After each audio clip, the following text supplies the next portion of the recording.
mesa.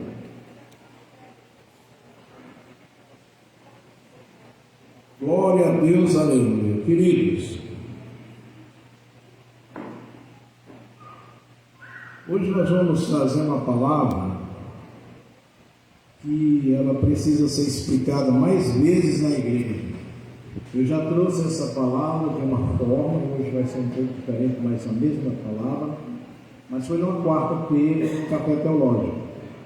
Mas essa palavra precisa ser explicada e entendida sempre na igreja. A igreja precisa entender essa palavra, porque vai dar algumas grandes respostas para o nosso dia a dia e nos ensinar a lidar e conviver com Deus, sobre Deus, como é que Deus opera, como é que Deus age. Então a gente precisa entender que a vida da gente, ela é cheia de ciclos. Isso é muito normal. Há um ciclo que se fecha e outro que se abre. É normal demais isso acontecer. Então a gente tem que estar preparado para esse ciclo, né? Que fecha e abre. Nova etapa da nossa vida. Muitas vezes a gente vai ter que se ressignificar. A gente vai ter que reconstruir a nossa caminhada. Nem tudo vai ser do mesmo jeito, a vida inteira. A gente vai perder pessoas na família. Infelizmente isso é normal acontecer. Pode acontecer términos de relacionamentos. Infelizmente isso acontece também. Aí vem a dor. Acontece também tragédias. Nossos familiares, recentemente a irmã Dina, na família dela, ela até disse que assistia na televisão, aconteceu nas famílias, e aconteceu na família dela uma tragédia.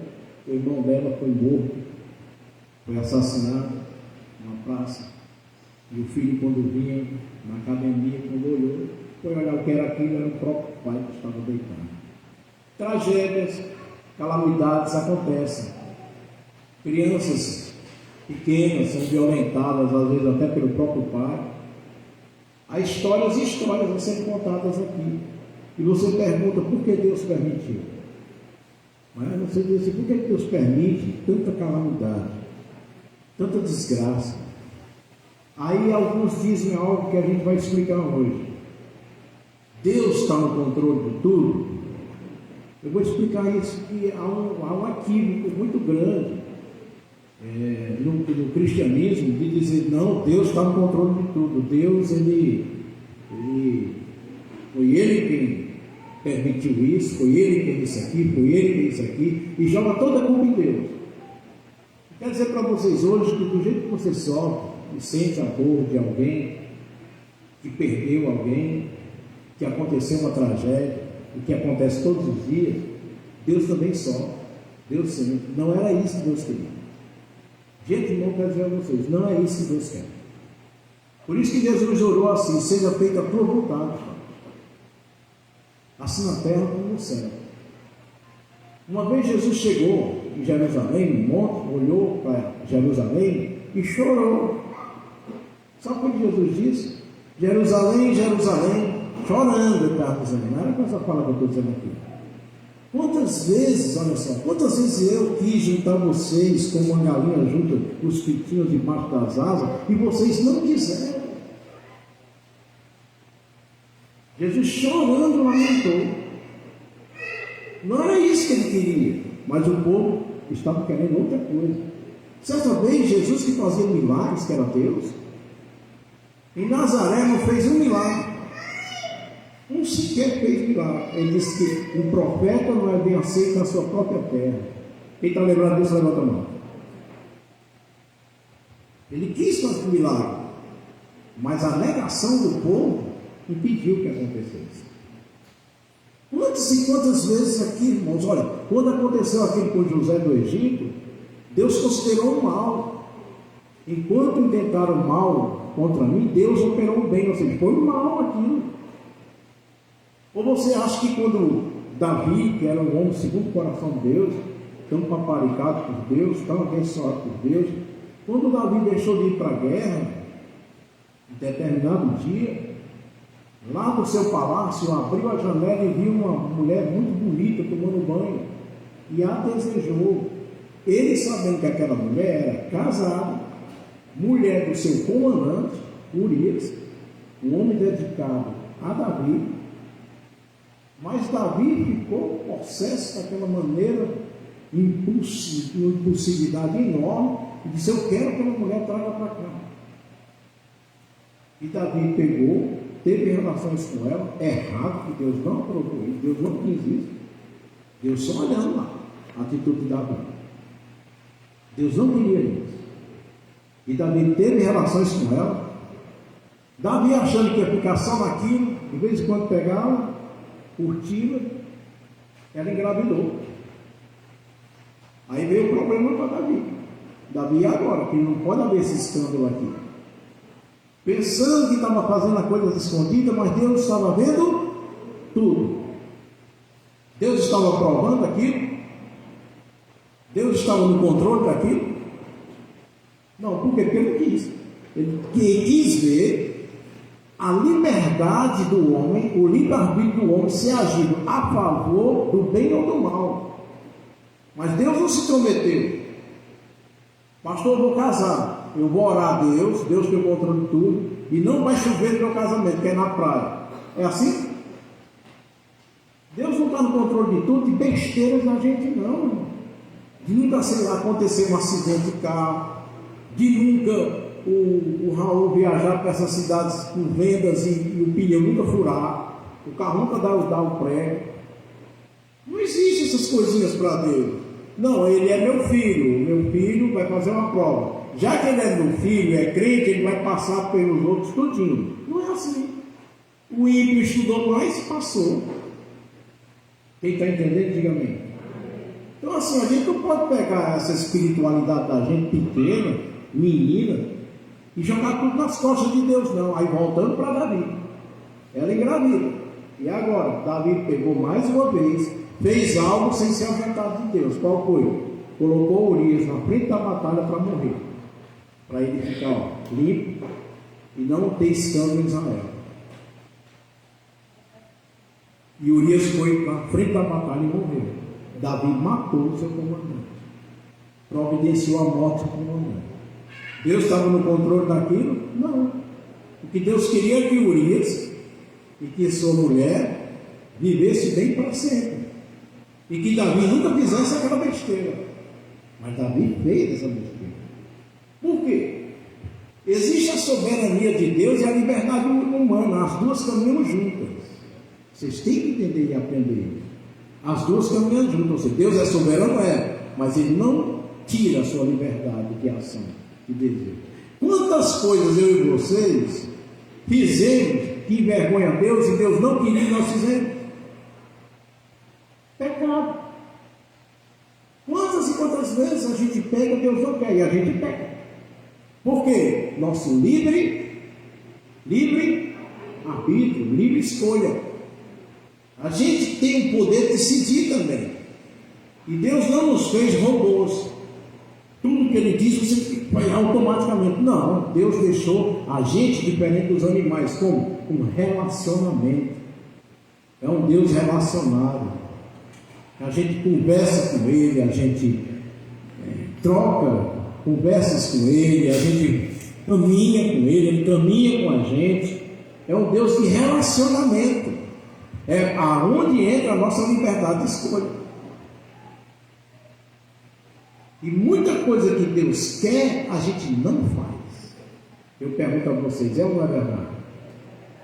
Se fosse tudo como Deus quisesse, haveria tanta desgraça? Você acha que Deus, se é que aconteceu em alguma família sua, mas se não, graças a Deus, alguém ser violentada, estrupada, maltratada, você acha que Deus permitiu isso, deixou isso? Isso foi a liberdade do homem, mal usada, e que tem preço. Quando Caim matou Abel, Deus colocou a proteção em Abel, para não morrer? Sim ou não? Ninguém estudou isso aí, né? Eu vou ensinar para vocês. Quando Caim foi fazer uma oferta para Deus, e Abel também, Deus aprovou a oferta de Abel. O irmão dele, Deus não aprovou. Ele, com a inveja do irmão, matou o irmão. A pergunta é: Deus impediu, colocou uma barreira para que Abel não fosse morto por Caim? Foi vontade de Deus que Caim matasse Abel? Vocês estão começando a entender? Então a gente tem que ter muito cuidado para não estar dizendo assim: meu filho morreu, está com câncer. Deus está no controle de tudo. Deus não queria que ele tivesse com câncer. Deus não queria que ele fosse morrer de câncer. Deus não queria nenhuma dessas desgraças que há aqui no mundo. Isso é fruto da desobediência e as contingências da vida. A vida caminha, irmão. A Bíblia diz que o sol vem para o bom e o mal, a chuva vem para o bom e o mal, cai normal. Tem gente que não vale nada e é bem sucedido. Tanto que Asaf, ele ficou irritado no Salmo 70 e pouco, dizendo assim: como é que esses simples prosperam e a gente está aqui desse jeito? Tem. Os homens mais ricos do mundo não querem nem saber de Deus. Fazem misérias, desgraça, roubam, corrupção, tira a merenda escolar das crianças, com suborno, com corrupção. Deus está feliz com isso? Sim ou não? Não. Deus tem o controle de tudo? Tem. Como? Eu vou dizer no que sentido é. Não nessas picuinhas que o crente gosta de dizer. Mas Deus está no controle de tudo. Por quê? Porque o sol não se move se ele não permite. Ou seja, a terra está girando ou não está agora? Se ela dá uma paradinha, o que acontece? Vocês estão entendendo? Ele tem esse controle. Agora, quanto a nós, os homens aqui, os homens têm livre-arbítrio. É um tipo de caminhada que ele tem com o ser humano. Quem está entendendo, diga amém. Em Oséias capítulo 4 diz assim: há uma contenda entre Deus e os habitantes da terra. Olha aí, irmãos. Os habitantes da terra em contenda com Deus. Por quê? Ele diz: porque o que prevalece é o perjurar, o matar, é o mentir. Aí ele começa a dizer lá o profeta Oséias. Há uma contenda entre Deus e os habitantes da terra. E o povo peca porque não tem conhecimento sobre Deus. Por que é tanta desgraça? Por que a gente não tem segurança quando sai daqui? Por que a gente fecha a porta da igreja? Não, pastor, deixa aberto, Deus está no controle de tudo. Vai, deixa a porta aberta. Sabe, usar essas frases de efeito não é legal. Não é justo. Porque senão Deus era o causador de todos os males que havia dentro da terra. Deus não ficou feliz quando aquelas torres gêmeas dos Estados Unidos, em 11 de setembro, 2000 e... Que ano foi? Foi, né? 2001 por aí, faz tempo. Faz tempo. Acho que foi 2011 não. 2011 nasceu o Manancial, só foi bênção. Glória a Deus, aleluia. Só foi bênção 2011, não foi? O Manancial nasceu. Oh, glória a Deus, aleluia. Vocês estão entendendo? Deus ficou feliz com aquilo? Mas crentes da predestinação, presbiterianos, congregacionais, batistas e outros, disseram que foi a vontade de Deus aqui. Que era para punir os Estados Unidos. Porque não estão mais estudando a Bíblia nas escolas. Porque fecharam isso para a igreja. Porque isso aqui é Deus permitiu que usasse 2 carros velhos ruins e explodisse tudo aqui. Bem feito para punir a América. Fatalidade. Não, meu filho. Deus não age dessa maneira. Deus não deseja o mal.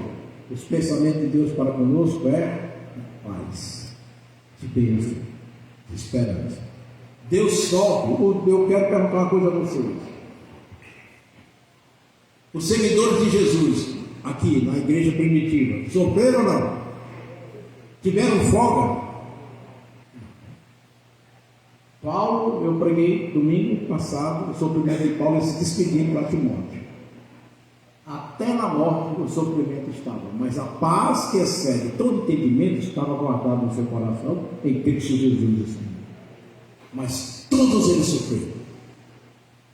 Todos eles foram martirizados, só não João. Mas João, uma vez jogaram ele no óleo quente, Deus fez um milagre. Ele saiu intacto. mas morreu depois, de velhice e doença. Mas os outros foram: Pedro foi crucificado cabeça para baixo, André foi em forma de cruz, Paulo foi uma das melhores mortes, foi decepado, morreu lá. Foi boa a morte de Paulo, viu? E assim por diante, sofrimento, não tinha isso, nenhum foi poupado.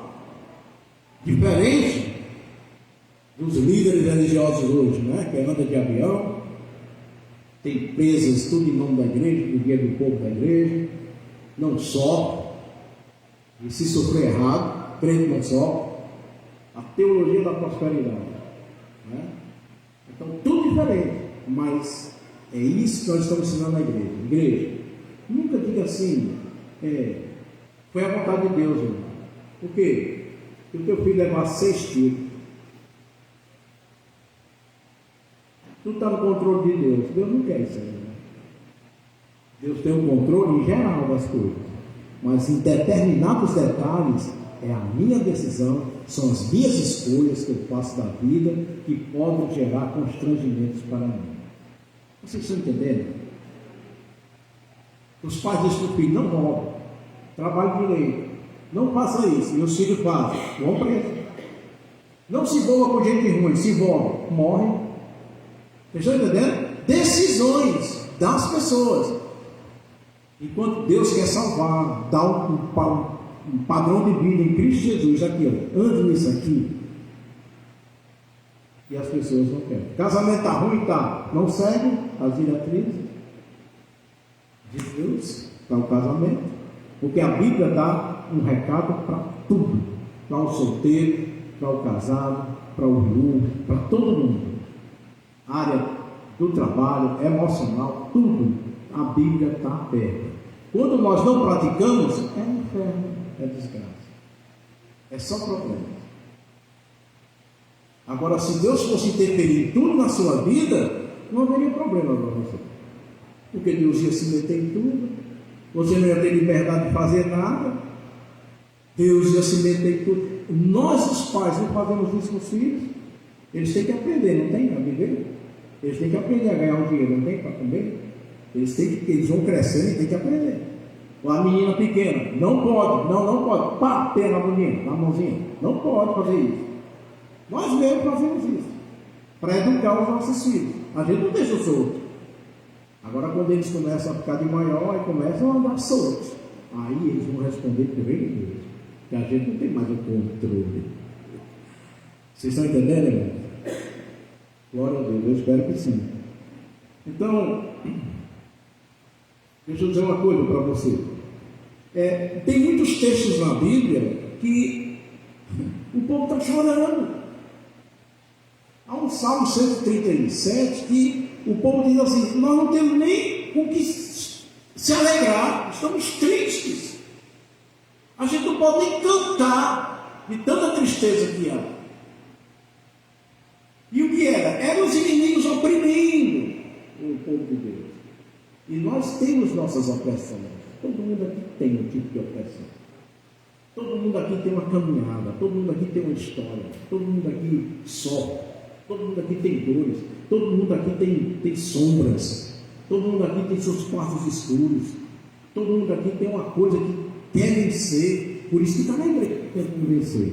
Pedindo ajuda a Deus para vencer. Por quê? Porque isso perturba o nosso ser. A gente sabe que isso perturba a nossa alma. É uma eterna batalha. Agora, Deus pode sim me ajudar. O que é que Deus pode fazer nesse período de tribulação sua? Está com você. Todo o tempo está com você. Amém? Não quer dizer que Ele vai me livrar de tudo, mas uma coisa Ele vai fazer. Ele vai estar ao seu lado. Ele vai caminhar com você. Ele vai te ajudar. Ele vai chorar com você. Por isso que a Bíblia diz: chore com os que choram e alegre com os que estão alegres. Quando Lázaro, quando ele foi ressuscitar Lázaro, ele chorou. Por quê? Ele já estava vendo ali a dor da humanidade na perda do ente querido. Ele viu em geral, ele é Deus. Aquele choro dele foi por causa de Lázaro, assim. Foi porque o povo vai chorar, porque alguém do nosso lado vai morrer. Um dia se separa, um dia há um desligamento. E essa dor vai gerar o quê? Sofrimento. Aí Jesus chorou a nossa dor. E Hebreus diz que ele sentiu tudo que a gente sente. Tudo que a gente pode sentir, em Hebreus diz, ele sentiu tudo. É um Deus maravilhoso, dê glória a Deus por isso. Não é um Deus que está distante, fica só olhando, deixando rolar também, não. Não. É um Deus que caminha com a gente, sofre com a gente, sentiu a dor da gente. É um Deus que se preocupa com a gente. Amém, igreja? Não tem esses ditados como esses clichês. Ah, Deus escreve certo com linhas tortas. Nunca diga isso. Deus nunca escreve com linhas tortas. Deus sempre escreve certo. Agora, o que pode acontecer? Que algo de ruim aconteceu. Deus pode, nessa caminhada contigo, ressignificar a tua história.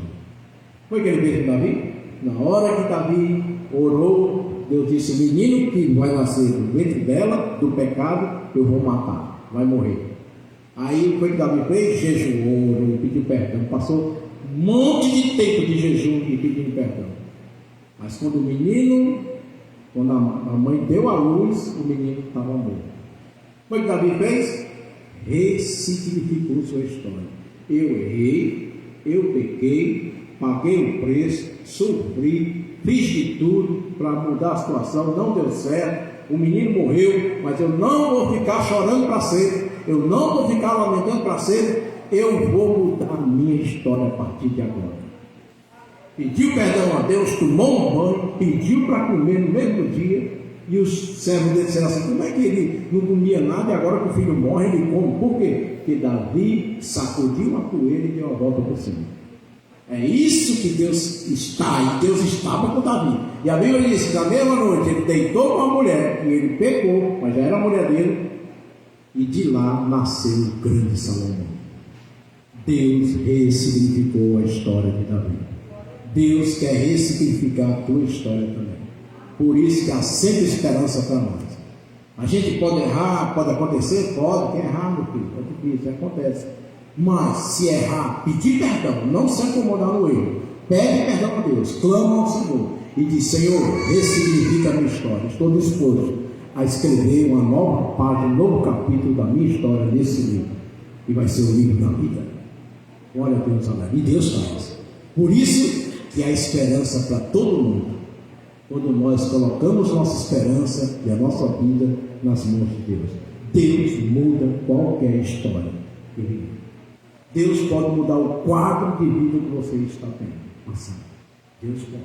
Por isso que a gente não pode nunca desistir. Por quê? Porque Deus dá esse poder de nos ajudar a reconstruir a nossa história. Diga glória a Deus por isso. Essa é a grande notícia. Esse é o grande bem. E Deus pode fazer isso na vida de qualquer caso que você acha impossível. Abre Filipenses capítulo 4, por favor, para a gente encerrar. Versículo 4 a 8, por gentileza.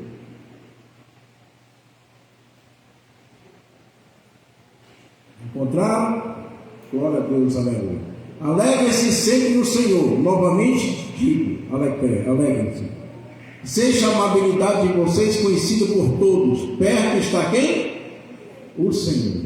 Perto está quem?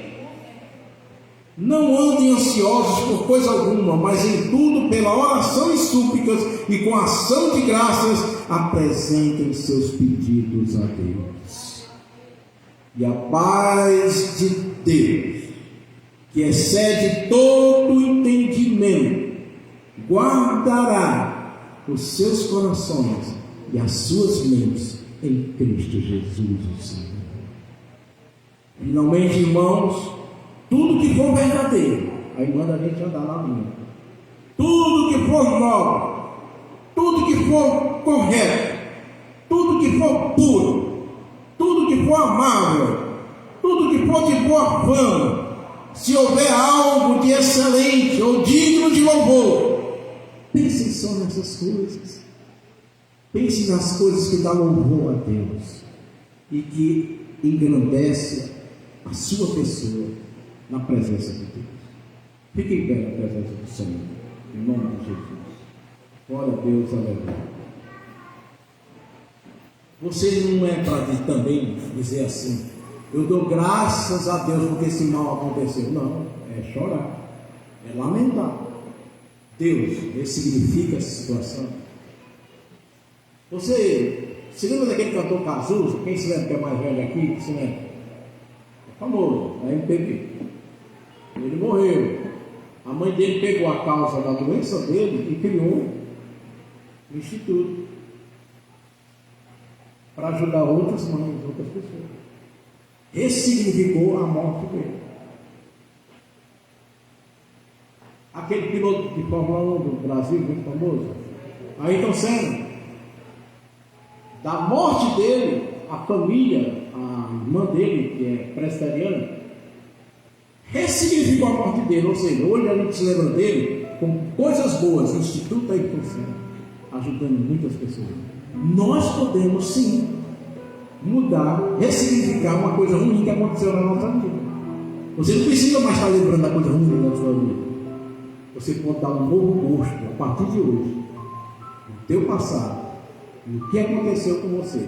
Você pode dar uma nova história em nome do Senhor Jesus. Deus vai te ajudar nesse processo.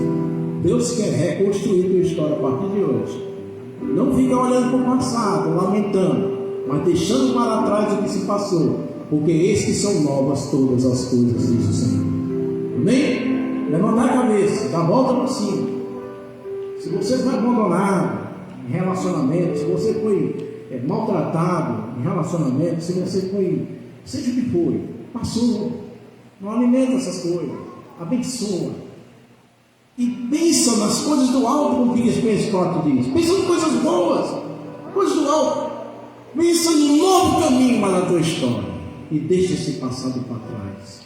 Porque novas Deus tem grandes coisas para todos nós.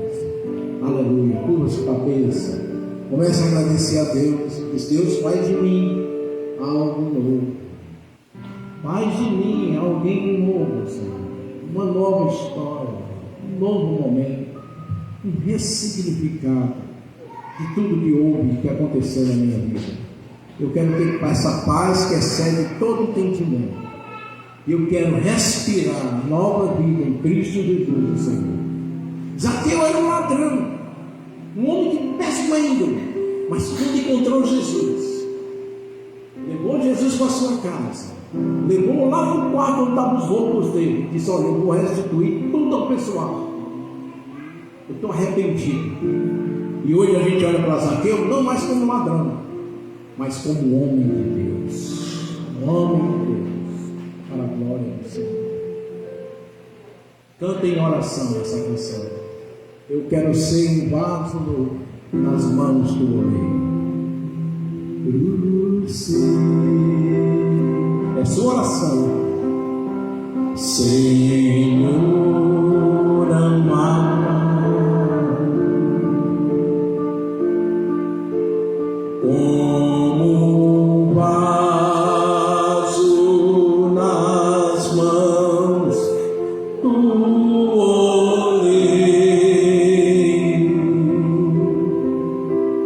quebra minha vida e faça de novo.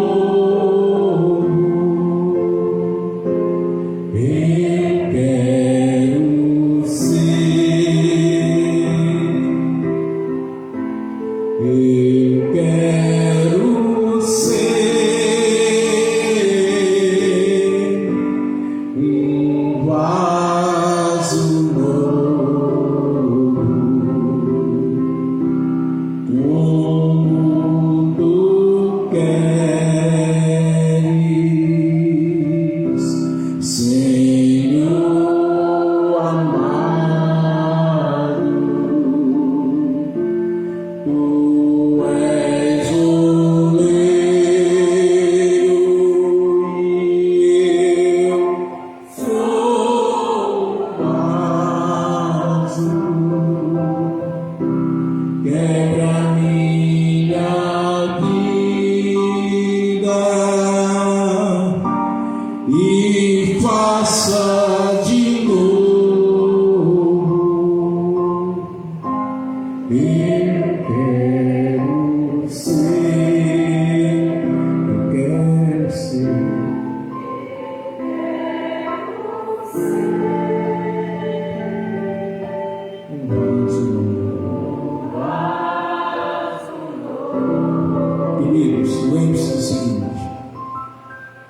Você sabe que para fazer o vinho, as uvas têm que ser esmagadas.